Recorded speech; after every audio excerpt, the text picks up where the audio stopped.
parenting that creates the opposite of what you want. I get it. You've read the books, you respond calmly when your child screams, you validate their feelings when they're upset, but the hitting continues, the yelling escalates, and you start to wonder, is gentle parenting actually working? Here's what no one tells you. Gentleness without structure feels unsafe to a child's nervous system. A child's brain is constantly scanning their environment, asking, who's in charge here? Who's keeping me safe? What are the rules? When they don't get clear answers, their survival brain activates. Without clear limits, the body interprets the world as unpredictable, and unpredictability to a young nervous system equals danger. So the very gentleness you're offering, when it lacks containment, when it avoids firmness, can actually trigger more dysregulation, more testing, more aggression. This pattern shows up consistently in parenting research and developmental psychology. Parents trying so hard to be kind, to honor their child's feelings, and accidentally creating the opposite of what they want. But here's what I want you to know. This doesn't mean gentle parenting doesn't work. It means you need a few key adjustments. Today, I'm going to walk you through the 5 gentle parenting mistakes that quietly create aggression and what to do instead. Mistake number 1, over-validating without containing the behavior. Here's what this looks like. Your child hits you. You take a breath and say, "You're angry." It's okay to feel that way. I hear you. And then they hit you again. So you say it again. "I know you're frustrated. Your feelings are valid." They keep hitting. Now here's what to do instead. You validate the emotion and immediately contain the behavior in the same breath. It sounds like this. "I won't let you hit. I can see you're angry. I'm here to help your body calm down." Or, "Hitting hurts. I'm going to block your hands." You might gently guide their hands down low so they can't swing, then say, "You're safe and I'm going to keep everyone safe." You're still being gentle. You're still honoring the feeling, but you're adding the boundary that their nervous system desperately needs. Now, here's why this works. When your child is hitting, they're in fight or flight mode. The thinking part of their brain goes offline. They're operating purely from the survival center, the amygdala.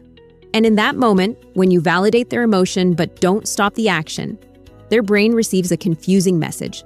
Their brain is scanning you for a safety signal. You're acknowledging the feeling, which is good. But because you aren't physically stopping the hand, their brain receives a mixed message. To a dysregulated child, this reads as, "No one is in charge here, so I have to keep fighting to keep myself safe."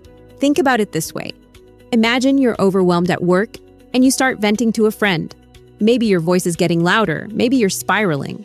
And your friend just keeps saying, "I get it, I hear you," but doesn't help you interrupt the pattern.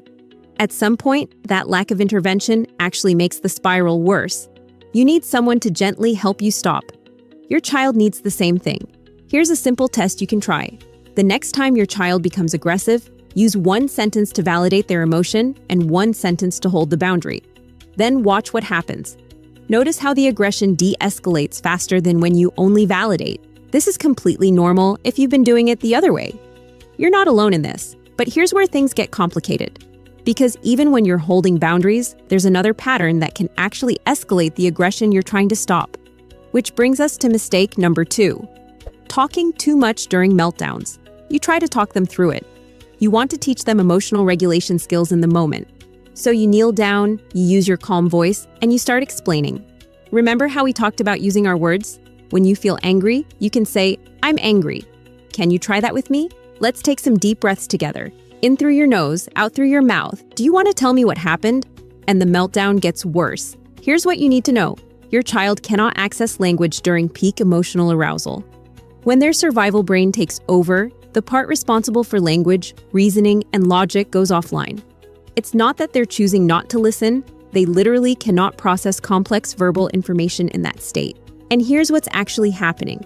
Every word becomes noise, auditory overstimulation, which escalates aggression. So what do you do instead? You reduce your words to 5 to 7 at most and leave long pauses between them. Simple scripts like, "I'm right here," "You're safe," "I've got you," breathing together. And then you offer your calm physical presence. You sit nearby, you stay regulated, you breathe slowly. You might place a gentle hand on their back if they allow it. Here's what this looked like in a real scenario.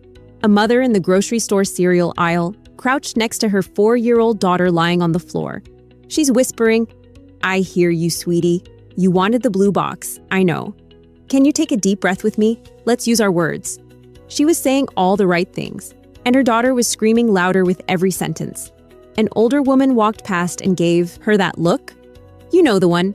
And in that moment, something clicked. Her daughter didn't need words, she needed calm, so she stopped talking. She sat down on that grocery store floor, placed her hand on her daughter's back, and just breathed. Slowly, visibly. Within 2 minutes, her daughter crawled into her lap. Your child doesn't need a teacher during a meltdown. They need a calm, regulated anchor. But here's where